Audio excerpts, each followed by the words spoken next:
प्रीतम नगर के राजा का नाम राजा मानचंद्र था। इस नगर के राजा मानचंद्र बहुत ही मूर्ख थे। उसके राज्य में सभी उसकी मूर्खता भरे कारनामों से परेशान रहते थे। उसी राज्य का एक पड़ोसी राज्य था गौतम नगर। वहाँ पर 4 दोस्त जग्गी, कालू, चंदू और गोलू रहते थे।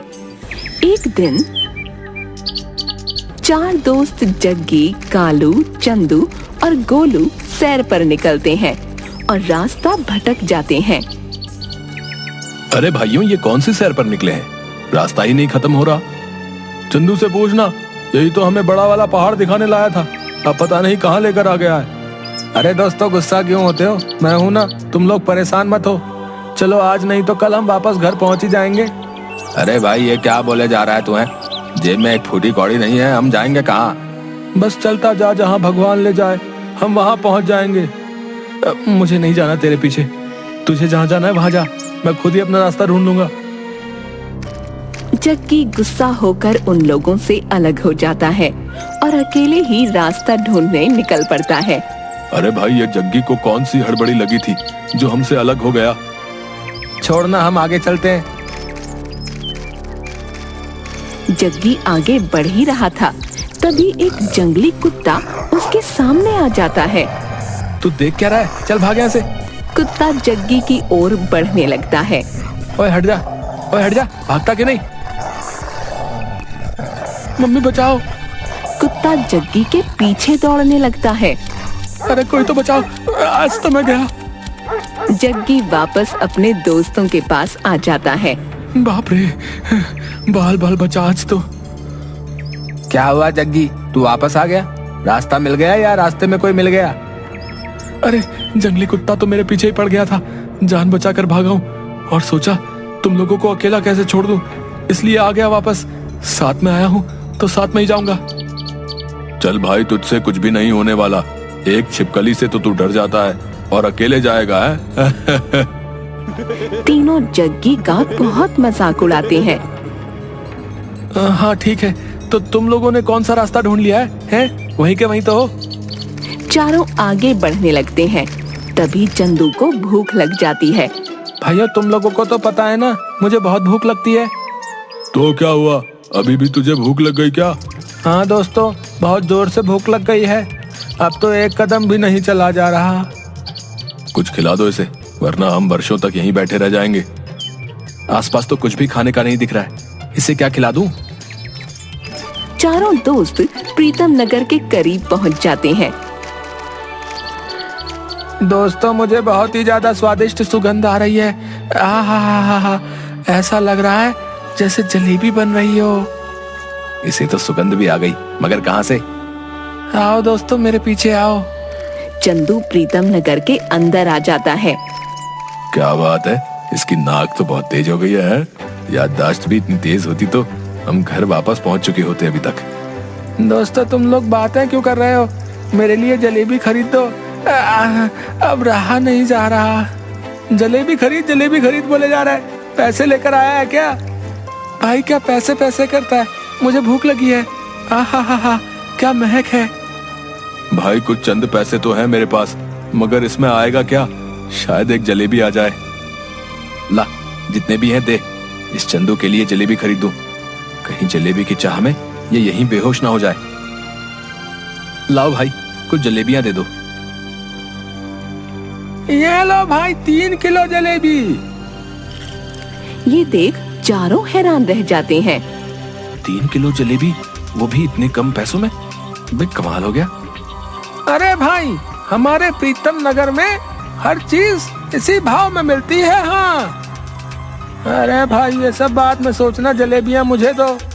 चंदू मजे से जलेबियां खाता है। अंत में कुछ जलेबियां बच जाती हैं। लो भाइयों, तुम लोग भी खा लो, मेरा पेट तो भर गया। वाह, बहुत बड़ी मेहरबानी कर दी आपने। आसपास के सभी दुकानों में दाम पूछने पर उन्हें पता चलता है इस नगर में बहुत सस्ते दामों पर सारा सामान मिलता है। अचानक से नाच गाने की आवाज आने लगती है। ये नाच गाने की आवाज कहाँ से आ रही है?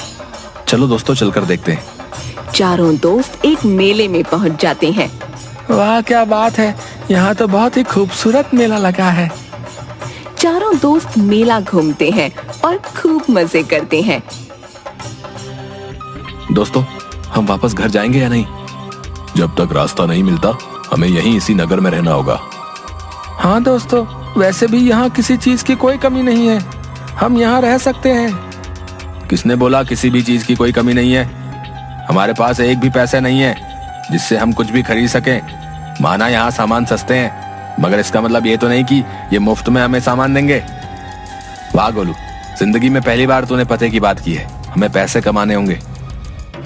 उसी नगर में रहकर वह पैसे कमाने लगते हैं और अपनी जरूरत के सभी सामान खरीदने लगते हैं। इस नगर में कुछ तो अलग लग रहा है जो बाकियों में नहीं। अरे भाई, यहाँ सब कुछ बढ़िया है, तुम ज्यादा मत सोचो। मुझे तो ये नगर बहुत ज्यादा पसंद आ गया। चारों दोस्त एक कुटिया बनाकर वहीं रहने लगते हैं। चलो दोस्तों, हम रास्ता ढूंढने जाते हैं, शायद रास्ता मिल जाए। क्या यार कालू, तुझे क्या समस्या हो रही है यहाँ रहने में? भाई कितनी खुशी खुशी तो रह रहे हैं हम। नहीं, मुझे तो वापस घर जाना है। तू ही रह यहाँ, सभी वापस रास्ता ढूंढने निकलते हैं। अरे दोस्तों, वापस चलो, वरना पता चला हम यहाँ रास्ता भी भूल जाएंगे और कहीं और पहुँच जाएंगे। हाँ चलो वापस चलते हैं। वह वापस प्रीतम नगर में आ जाते हैं। एक दिन कुछ लोग एक आदमी को पकड़कर अपने साथ ले जा रहे थे। आखिर इसे कहाँ ले जा रहे हैं? अरे, इसकी गाय ने पड़ोस वाले खेत को बर्बाद कर दिया था, इसीलिए राजा ने इस आदमी को मौत की सजा सुनाई है। इतनी छोटी बात के लिए मौत की सजा? और इसमें इस आदमी की क्या गलती? हाँ, यहाँ ऐसा ही होता है। कुछ दिनों बाद जग्गू और कालू को वापस घर पहुंचने का रास्ता मिल जाता है। चलो दोस्तों, जल्दी से इस नगर से निकल लेते हैं, हमें रास्ता मिल गया है। यहाँ रहना सही नहीं। मगर दोस्तों, यहाँ रहने में क्या दिक्कत है बताओ? यहाँ सब कुछ कितनी सस्ते दामों पर मिलता है और खाने का सामान तो पूछो ही मत। नहीं चंदू, हम तो यहाँ नहीं रहेंगे, तुम्हें रहना है तो रहो। तीनों दोस्त वापस घर जाने के लिए निकल जाते हैं, मगर चंदू वहीं रह जाता है। पता नहीं दोस्तों को किस बात की समस्या हो गई थी। मैं तो यहाँ बहुत खुशी से रह रहा हूँ और मैं तो यहीं रहूंगा, कोई रोक टोक करने वाला नहीं। चंदू बहुत मस्ती करता है, मेला घूमता है, ढेर सारा खाना पीना खाता है और मजे से रहता है। वाह क्या जिंदगी है, ऐसी ही जिंदगी मैं चाहता था। पता नहीं वो तीनों मूर्ख क्या कर रहे होंगे यहाँ। एक आदमी की झोपड़ी गिर जाती है और उस झोपड़ी में धंसकर मदन नाम के आदमी की पत्नी की मृत्यु हो जाती है। राजा को मदन पर शक होता है, इसीलिए राजा मदन को बुलाते हैं। तुम उस महिला के पति हो, तुम बच गए, मगर तुम्हारी पत्नी की मृत्यु हो गई, ऐसा कैसे हुआ? महाराज, मैं उस वक्त बाजार गया था, इसीलिए मैं बच गया और इसमें मेरी कोई गलती नहीं है। कुछ महीने पहले ही एक आदमी से मैंने झोपड़ी खरीदी थी, सारी गलती उसकी है। मदन सही बोल रहा है, सारी गलती उसी आदमी की लग रही है। अच्छा ठीक है, उस आदमी को बुलाओ। उस आदमी को बुलाया जाता है। बताओ, तुमने इसे ऐसी झोपड़ी क्यों दी जिसकी वजह से इसकी पत्नी की मृत्यु हो गई? नहीं नहीं महाराज, मेरी कोई गलती नहीं है। मैंने जिससे झोपड़ी बनवाई थी उस राजमिस्त्री ने झोपड़ी अच्छे से नहीं बनाई, जिसकी वजह से वो गिर गई। मेरा इसमें भला क्या कसूर महाराज, मुझे माफ कर दो महाराज। ठीक है, उस राजमिस्त्री को बुलाओ जिससे तुमने झोपड़ी बनवाई थी। उस राजमिस्त्री को बुलाया जाता है। बताओ, तुमने ऐसी झोपड़ी क्यों बनाई जिसकी वजह से मदन की पत्नी की मृत्यु हो गई? नहीं महाराज, ये गलती मेरी नहीं है। मैंने तो लकड़हारे से लकड़ियां खरीदकर झोपड़ी बनाई थी। ये सारी गलती उस लकड़हारे की है, उसने मुझे सही लकड़ियां नहीं दी। गलती तो सच में लकड़हारे की है। तुमने लकड़ियां किससे खरीदी थी? बुलाओ उसे, जल्दी बुलाओ। उस आदमी ने चंदू से लकड़ियां खरीदी थीं, इसलिए चंदू को बुलाया जाता है। इसने तुमसे लकड़ियां खरीदी थी, इसलिए तुम्हारी वजह से मदन की पत्नी की मृत्यु हुई है। अब तुम्हें फांसी की सजा होगी। महाराज, इसमें मेरी क्या गलती? मैंने कुछ भी नहीं किया है।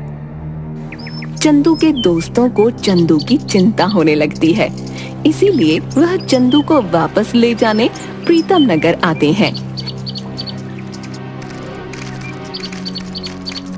तब उन्हें पता चलता है कि चंदू को राज दरबार में बुलाया गया है और उसे फांसी की सजा मिलने वाली है। हे भगवान, ये क्या हो गया? चलो हमें जल्दी चलकर चंदू की जान बचानी होगी। अरे जग्गी, हम चंदू की जान कैसे बचा पाएंगे? कहीं वो हमें भी फांसी की सजा ना सुना दे। अरे दोस्तों, मेरे पास एक तरकीब है। जग्गी एक साधु का भेष ले लेता है और कालू गोलू साधु के चेले का भेष ले लेते हैं। आओ शिष्य, मेरे पीछे पीछे आओ। बम बम भोले। तीनों राज दरबार में आते हैं। प्रणाम साधु महाराज, आप यहाँ? हाँ, यहाँ से गुजर रहा था तो सोचा आपसे मिलता चलूं। जी जरूर, आइए, बैठिए। अभी आप लोगों के लिए खाने पीने का बंदोबस्त करवाता हूँ। जी महाराज, मगर आप इतनी जल्दी में क्यों लग रहे हैं? दरअसल मुझे एक दोषी को फांसी दिलवाने जाना है, मगर आप लोगों को ऐसे छोड़कर कैसे जाऊं? अरे नहीं नहीं महाराज, कोई बात नहीं, आप जा सकते हैं। हम तब तक इंतजार करेंगे। वैसे बात क्या है? राजा मानचंद्र साधु को पूरी बात बताते हैं। अच्छा अच्छा, ऐसी बात है। एक काम कीजिए, क्या आप मुझे झोपड़ी की वो टूटी हुई लकड़ी दिखा सकते हैं? जी जरूर, आइए मेरे साथ। राजा साधु और उनके चेले को साथ लेकर लकड़ी दिखाने लाते हैं। वाह महाराज, ये तो चमत्कार हो गया। ये लकड़ियां तो दिव्य लकड़ियां हैं। जो भी इन लकड़ियों पर लेटकर चिता की अग्नि लेगा, वो सीधा स्वर्ग का अधिकारी होगा। इसलिए मुझे इन पर जला दो। यह बात चंदू को पता चलती है। वो दौड़ता हुआ वहाँ आता है। अरे नहीं नहीं, मुझे फांसी लगवा कर नहीं मरना है। मैं ऐसे मरना ज्यादा पसंद करूंगा। तभी चंदू के दोस्त बोल पड़ते हैं। नहीं नहीं, हम इस पर जलकर स्वर्ग को प्राप्त करेंगे। नहीं नहीं, मैं इस पर जलूंगा। सभी आपस में लड़ने लगते हैं। तभी राजा बोलते हैं। चुप हो जाओ सबके सब। आप सभी नहीं, बल्कि इन लकड़ियों पर जलकर सीधा स्वर्ग जाने का अधिकारी सिर्फ मैं हूँ और कोई भी नहीं। राजा की बात सुन सभी शांत हो जाते हैं। इस तरह प्रीतम नगर के महामूर्ख राजा मानचंद्र उन लकड़ियों पर जलकर मर जाते हैं और प्रीतम नगर में रहने वाले सभी प्रजा को उनसे छुटकारा मिल जाता है।